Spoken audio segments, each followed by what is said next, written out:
नमस्कार मेरे मित्रों।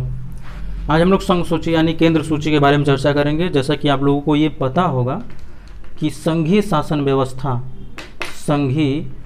व्यवस्था के अंतर्गत शक्तियों और विषयों को केंद्र राज्य के मध्य 3 सूचियों में, कितनी सूचियों में, 3 या अधिक सूचियों में, लेकिन अभी हमें 3 सूचियों के बारे में ही समझना है। तो 3 सूचियों के अंतर्गत क्या किया गया है, डिवाइड किया गया है लिखित रूप में। ठीक, क्या किया गया है, लिखित रूप में विभाजित किया है, जिसमें एक है संघ सूची, जिसके बारे में आज हम लोग चर्चा करेंगे, एक है राज्य सूची, ठीक, और एक है समवर्ती सूची। क्या है, समवर्ती सूची। ये हम लोग तीनों विषय पे चर्चा करेंगे। आज हम लोग संघ सूची के बारे में चर्चा करेंगे, इस पे कानून कौन बनाता है, ये कैसे विषय होते हैं, कैसे महत्व के होते हैं, कौन कौन होते हैं। वैसे हम लोग राज्य सूची के बारे में भी चर्चा करेंगे, राज्य सूची के विषय पर कानून कौन बनाता है। ठीक, कानून बनाने के साथ साथ हम लोग ये देखेंगे कि वो कहाँ कहाँ तक प्रभावी होगा।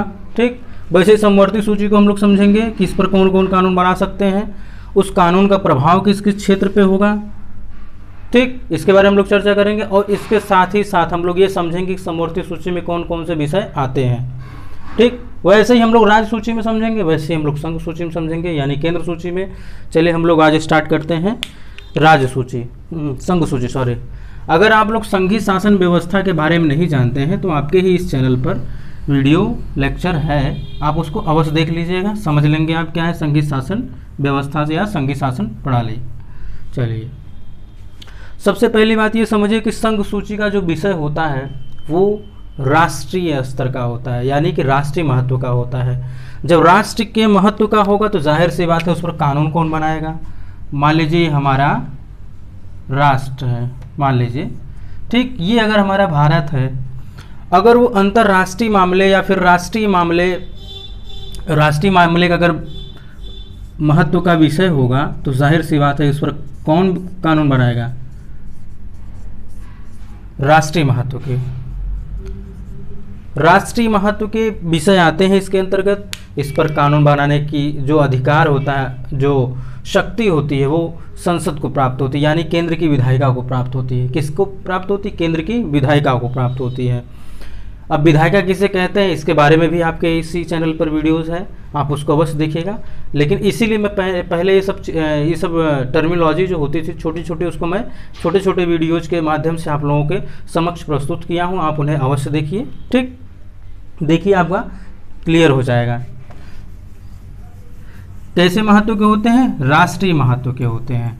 कौन कानून बनाता है, तो संसद बनाती है। संसद किसका विधायिका है, वो केंद्र की विधायिका है। किसकी विधायिका है, वो केंद्र की विधायिका है, केंद्र की विधायिका। विषय कैसे होंगे, विषय होंगे राष्ट्रीय महत्व के। हम लोग ये भी आज समझेंगे कि राष्ट्रीय महत्व के विषय में कौन कौन आएंगे। ठीक, प्रभाव इसका कहाँ कहाँ होगा, हम लोग ये समझते हैं इस विषय या फिर इस कानून का प्रभाव किस क्षेत्र में होगा, या किस क्षेत्र में इस विषय या इस कानून का प्रभाव होगा, तो वो पूरे भारत में होगा, पूरे भारत में होगा, भारत की सीमाओं तक होगा। ठीक, क्या होगा, उसका पूरे भारत पर प्रभाव होगा। और ये कानून सिर्फ और सिर्फ संघ सूची के विषय पर केवल संसद ही बनाएगी। किसी भी सिचुएशन में, कोई भी सिचुएशन हो, सिर्फ और सिर्फ कौन कानून बनाएगा, संसद बनाएगी। ठीक, इसी को बोलते हैं पार्लियामेंट। क्या बोलते हैं, पार्लियामेंट। ठीक है, अब हम लोग कभी इसके बारे में चर्चा करेंगे कि संसद के कितने अंग होते हैं, कितने सदन होते हैं, क्यों होते हैं, कैसे होते हैं। अंग अगर राष्ट्रपति जी होते हैं तो कैसे होते हैं, क्योंकि वो उसके सदस्य नहीं होते हैं। हम लोग इसके बारे में डिस्कस कभी विस्तार से करेंगे। चलिए अब हम लोग समझते हैं क्या है ऐसे विषय जिन पर कानून बनाने की शक्ति सिर्फ संसद के पास है। किसके पास है, सिर्फ संसद के पास है। ये शब्द ध्यान दीजिएगा, किसके पास है, सिर्फ संसद के पास, न कि राज्य विधानमंडल के भी पास है। इस सूची में मूलतः 97 प्रविष्टियाँ यानी कि विषय थे, जो कि वर्तमान में कितने हो गए हैं, 100 हो गए हैं। यानी कि इसमें कितने विषय अब हो गए हैं, पहले 97 थे, अब 100 हो गए हैं, 100 हो चुके हैं। इसमें राष्ट्रीय महत्व के विषय शामिल हैं, जैसे राष्ट्रीय सुरक्षा, सेनाएं, और सशस्त्र बल, युद्ध, शांति, विदेश संबंध, अंतर्राष्ट्रीय मंचों से संबंधित निर्णय, रेल तथा वायु परिवहन, मुद्रा निर्माण, बैंक, बीमा, विदेशी पर्यटन, डाक तार और टेलीफोन, रिजर्व बैंक, नागरिकता से संबंधित या जुड़े मामले विषय, तेल, खनिज, खानों का विनियमन, सर्वोच्च न्यायालय तथा उच्च न्यायालय के गठन से संबंधित विषय और केंद्रीय तथा अखिल भारतीय सेवाओं से जुड़े विषय, केंद्रीय तथा अखिल भारतीय सेवाओं से जुड़े विषय और जनगणना से जुड़े विषय।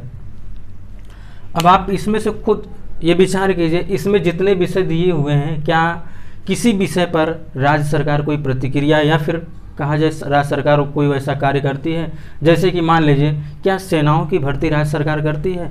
नहीं करती है। ठीक, क्या ये अंतर्राष्ट्रीय मंचों से संबंधित कोई निर्णय लेती है राज्य सरकार? नहीं लेती है।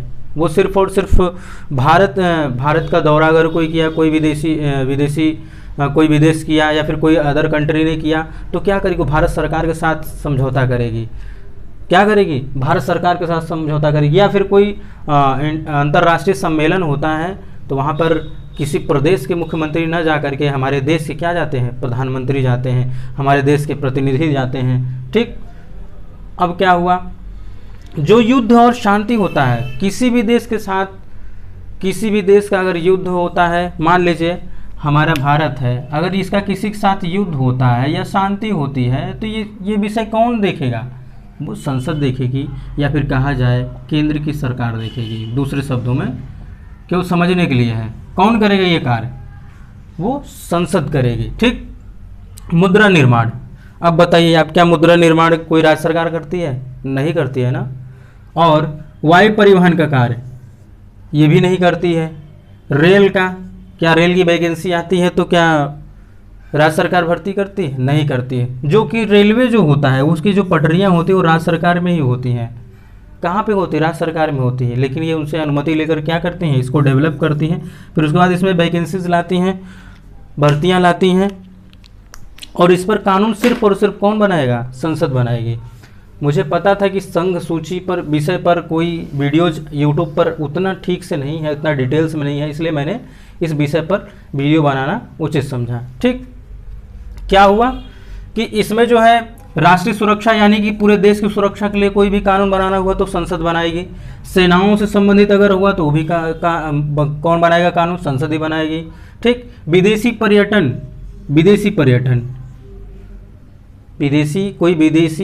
पर्यटक आता है तो उसके लिए भी कोई कानून अगर बनाना हुआ तो कौन बनाएगी? संसद बनाएगी। कौन बनाएगी? किसी भी स्थिति में राज्य विधानमंडल नहीं बना सकता है इन विषयों पर कानून। ठीक, सिर्फ और सिर्फ, आप इस शब्द को ध्यान दीजिएगा, सिर्फ और सिर्फ कौन कानून बनाएगा? संसद।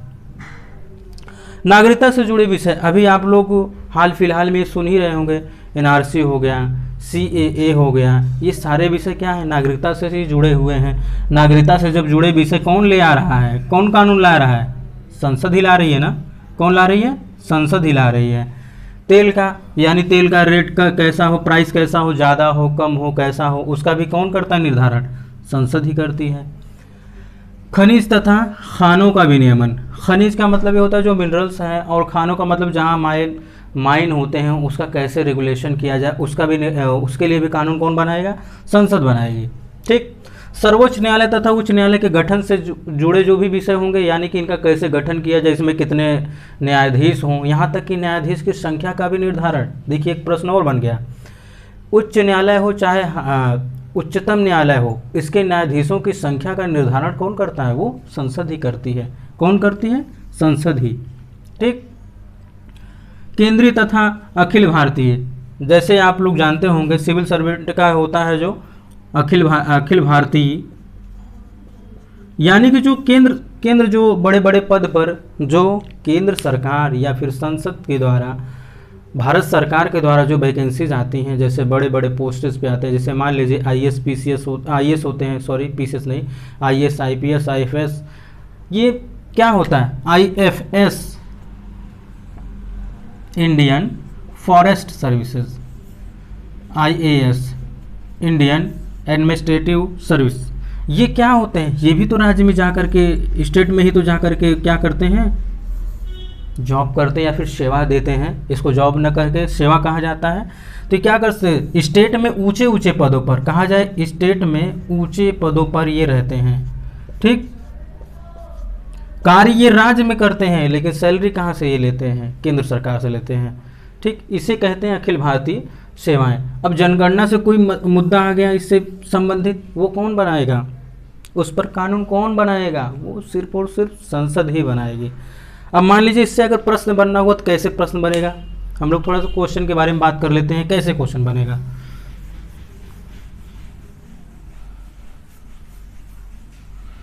संघ सूची के संदर्भ में निम्नलिखित कथनों पर क्या कीजिए, विचार कीजिए।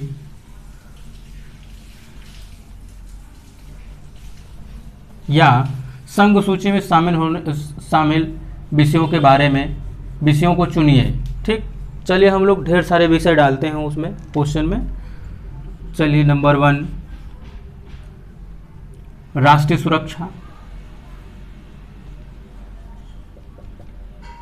राष्ट्रीय सुरक्षा। नंबर 2 सेनाएं या सेना की भर्ती, हम लोग क्या करते हैं, सेना की भर्ती, थोड़ा सा चेंज कर देते हैं। 3 पुलिस की भर्ती, पुलिस की भर्ती।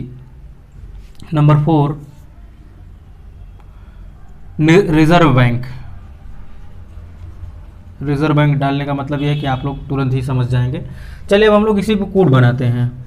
कूट क्या होगा, option A, option B, option C, option D. 1 2 2 3 3 4 या 1 2 4, कौन सा होगा ऑप्शन इसमें? आप लोग अवश्य ही समझ गए होंगे कौन सा होगा, तो डी होगा।